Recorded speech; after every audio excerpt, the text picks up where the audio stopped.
Hey guys, welcome back my art studio. இல்ல ஹாப்பியா சந்தோஷமா இருங்க.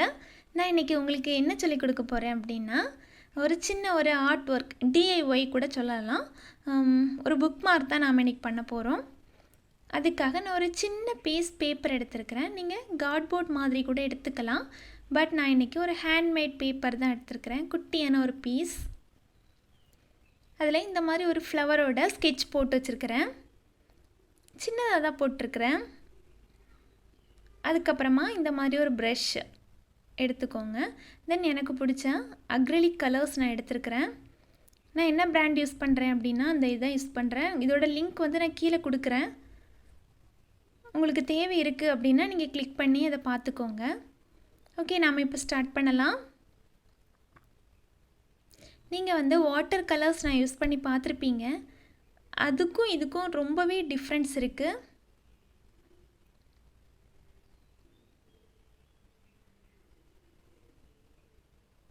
அது நம்ம என்ன பண்ணுவோம் அப்படின்னா ஃபஸ்ட்டு வாட்டர் யூஸ் பண்ணி அதுக்கு மேலே அந்த கலர்ஸ் யூஸ் பண்ணுவோம். அது உடனே ஸ்ப்ரெட் ஆகிரும். பட் இது அப்படி இல்லை. நம்ம இதை பிளெண்ட்லாம் பண்ண முடியாது. ஃபஸ்ட்டே நம்ம நீட்டாக பெயிண்ட் பண்ணுறது தான்.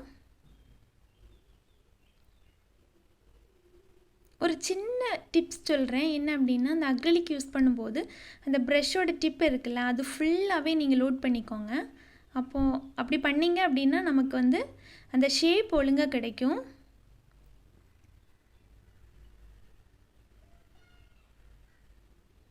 இப்போ நம்ம வந்து பெட்டல்ஸ் பெயிண்ட் பண்ணுறோம் அப்படின்னா அந்த வளைவான ஒரு ஷேப் கிடைக்கணும். அதுக்கு நீங்கள் அந்த மாதிரி ஃபுல்லாக நீங்கள் லோட் பண்ணியிருந்தீங்க அப்படின்னா நீட்டாக வரும். கொஞ்சம் எல்லாமே ப்ராக்டிஸில் தான் இருக்குது. எல்லாமே நம்ம ஒரே நாளில் செஞ்சிட முடியாது இல்லையா? ப்ராக்டிஸ் பண்ண பண்ண நம்ம நீட்டாக பண்ணலாம். நான் இந்த ஃப்ளவரில் வந்து 5 இதழ்கள் மட்டும் வரைஞ்சிருக்கிறேன். அதை தான் நான் பெயிண்ட் பண்ணுறேன். இது நம்ம ஸ்கெட்ச் போடாமல் கூட பெயிண்ட் பண்ணலாம். நான் இன்னும் போக போக என்னோடய வீடியோஸில் வந்து உங்களுக்கு அதை போடுறேன்.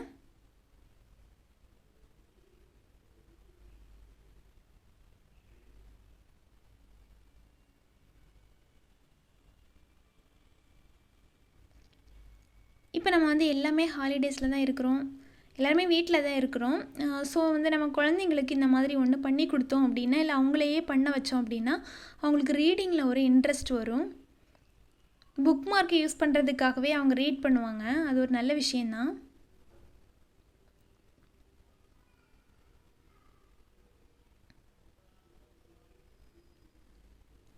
ஏன்னா இப்போ வந்து புக்ஸ்லாம் அவ்வளோவா யாருமே எடுத்த மாதிரி இல்லை. எப்போவுமே ஃபோனும் கையுமாக தான் இருந்த மாதிரி இருக்குது. ஸோ இந்த மாதிரி குட்டி குட்டியான விஷயங்கள் வந்து அவங்கள என்கரேஜ் பண்ணுற மாதிரி இருக்கும்.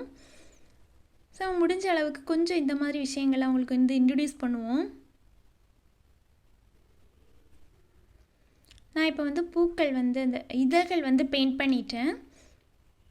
இந்த காம்புகள் வந்து பெயிண்ட் பண்ணிகிட்ருக்கிறேன். இது ஹேண்ட்மேட் பேப்பர் அப்படிங்கிறதுனால இது வந்து கொஞ்சம் அது வந்து ரஃப்பாகவே இருந்த மாதிரி இருக்கும். ஸோ கொஞ்சம் இதை வந்து நீட்டாக பெயிண்ட் பண்ணணும். அதுக்கப்புறமா இன்னொரு டிப் என்ன அப்படின்னா அக்ரிலிக் வந்து யூஸ் பண்ணும்போது எவ்வளோ வேணுமோ அவ்வளோ மட்டும் நீங்கள் எடுத்துக்கோங்க. இல்லை நீங்கள் எடுத்தது எல்லாமே யூஸ் பண்ணுற மாதிரி இருக்கணும். ஏன் அப்படின்னா நம்ம இதை ஒன்ஸ் வெளியே எடுத்துட்டோம் அப்படின்னா அதுக்கப்புறமா இதை யூஸ் பண்ண முடியாது. ஏன்னா வந்து ஸ்டோர் பண்ணிலாம் வைக்க முடியாது இதை. ஏன்னா நீங்கள் பார்த்தீங்கன்னா தெரியும் அது உடனே வந்து ட்ரை ஆயிரும்.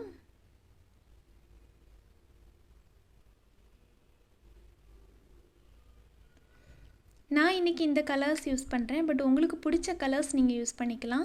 இப்போ நீங்கள் வந்து உங்களுடைய குழந்தைங்களுக்கு இந்த புக் மார்க் பண்ணி கொடுக்குறீங்க அப்படின்னா அவங்களுக்கு பிடிச்ச ஃப்ளவர் வந்து நீங்கள் பெயிண்ட் பண்ணலாம். அவங்களுக்கு பிடிச்ச கலர்ஸ் யூஸ் பண்ணிக்கலாம்.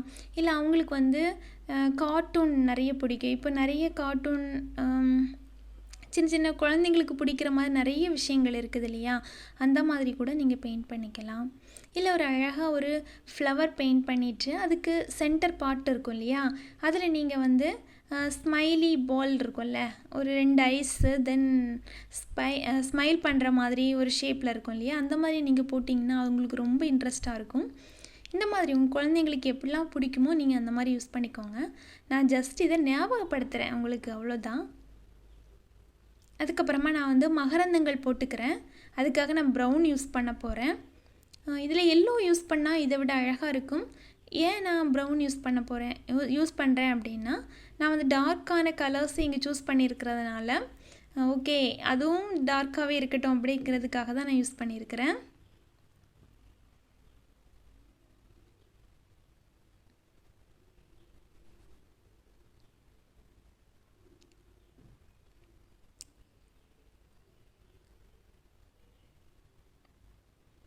அந்த இதழ்களில் சின்னதாக கோடு இருக்கும் இல்லையா, அதையும் நீங்கள் அப்படி போட்டுக்கலாம்.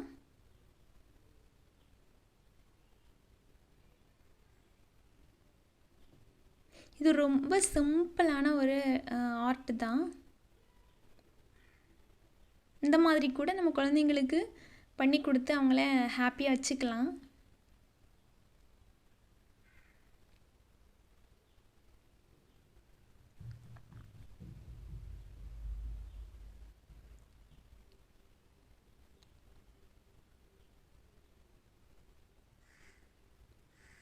என்னோடய ஆர்ட் பார்த்து, என்னோடய வாட்டர் கலர் பெயிண்டிங் பார்த்து நீங்கள் பெயிண்ட் பண்ணிங்க அப்படின்னா எனக்கு அதை வந்து சென்ட் பண்ணுங்கள். எனக்கு கொஞ்சம் ஹாப்பியாக இருக்கும். ஓகே நம்மளோட வீடியோ பார்த்து கூட பெயிண்ட் பண்ணியிருக்கிறாங்க அப்படின்னு. நான் வந்து ப்ரௌன் கலர் யூஸ் பண்ணி மகரந்தங்கள் பெயிண்ட் பண்ணியிருந்தேன்.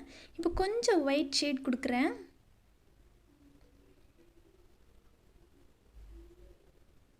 அதுக்கப்புறமா அந்த இதழ்களில் கூட சின்ன சின்னதாக கோடுகள் போட போகிறேன் ஒயிட் யூஸ் பண்ணி.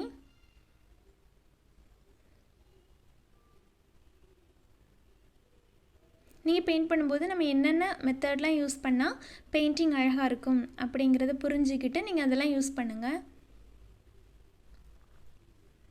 ஓகே நம்ம கம்ப்ளீட் பண்ணிட்டோம். இவ்வளோ தான். இதில் வந்து நான் இன்னும் கொஞ்சம் அழகாக இருக்கணும் அப்படிங்கிறதுக்காக, இன்னும் ஹாப்பியாக நம்ம இதை யூஸ் பண்ணணும் அப்படிங்கிறதுக்காக சின்னதாக ஒரு கோட் மாதிரி எழுத போகிறேன். ஆக்சுவலி எனக்கு கொஞ்சம் தான் ஸ்பேஸ் இருக்குது. ஸோ வந்து நான் ஒரு 3 லெட்டர்ஸ் யூஸ் பண்ணி தான் எழுத போகிறேன். என்ன எழுத போகிறேன் அப்படின்னா ஜாய் அப்படின்னு எழுத போகிறேன். ஃபஸ்ட் நான் ஜே எழுதுகிறேன். என்னோட இந்த மாதிரி கேலிகிராஃபி பேசிக்கான கேலிகிராஃபி வீடியோஸ் வந்து இன்னும் பார்க்கணும் அப்படின்னா நான் ஆக்சுவலாக இதுக்கு முன்னாடி 2-3 போட்டிருக்கிறேன். நீங்கள் அதை பார்க்கலாம். உங்களுக்கு டைம் இருந்தால் நீங்கள் வாட்ச் பண்ணுங்கள்.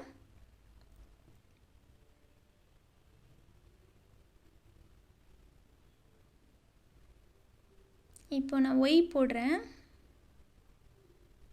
இந்த மாதிரி சிம்பிளாக நம்ம ரைட் பண்ணிக்கலாம். இப்போ நம்ம கிட்ஸுக்கு எழுத போகிறோம் அப்படின்னா அவங்களோட நேம் கூட எழுதலாம். அவங்களுக்கு ரொம்ப ஹாப்பியாக இருக்கும். அவங்களோட நேமை நம்ம எங்கேயாவது எழுதிட்டோம் அப்படின்னா அவங்களுக்கு ரொம்ப ஹாப்பியாகிடுவாங்க. இந்த மாதிரி நம்ம எழுதி கூட அவங்களுக்கு ப்ரெசென்ட் பண்ணலாம். இல்லை அவங்களே கூட இந்த மாதிரி பண்ணி அவங்களோட ஃப்ரெண்ட்ஸுக்கு ப்ரெசென்ட் பண்ணலாம். இல்லை அவங்களுடைய பிரதர்ஸ் சிஸ்டர்ஸ்க்கு ப்ரெசென்ட் பண்ணலாம். இப்போ நம்ம வந்து ரீசெண்டாக ஃபாதர்ஸ் டேலாம் செலிப்ரேட் பண்ணிகிட்டு இருக்கிறோம். இந்த டைமில் கூட நம்ம அப்பாவுக்கு கூட இந்த மாதிரி பண்ணி கொடுக்கலாம். இதுவுமே ரொம்ப ஹாப்பியான விஷயம்தான். நம்ம அப்பாவுக்கு வந்து குட்டீஸ் ஏதாவது பண்ணி கொடுத்தாங்க அப்படின்னா அது அவங்களுக்கு ஒரு பொக்கிஷம் மாதிரி அது அப்படியே வச்சுருப்பாங்க. ஸோ குழந்தைங்களை வந்து கொஞ்சம் என்கரேஜ் பண்ணி இந்த மாதிரி பண்ண வைக்கலாம். இது உங்களுக்கு ரொம்ப யூஸ்ஃபுல்லாக இருந்திருக்கும்னு நினைக்கிறேன். தேங்க்ஸ் ஃபார் வாட்சிங். வண்ணங்களுடன் நமது உறவு என்றும் அழகாய் தொடரட்டும்.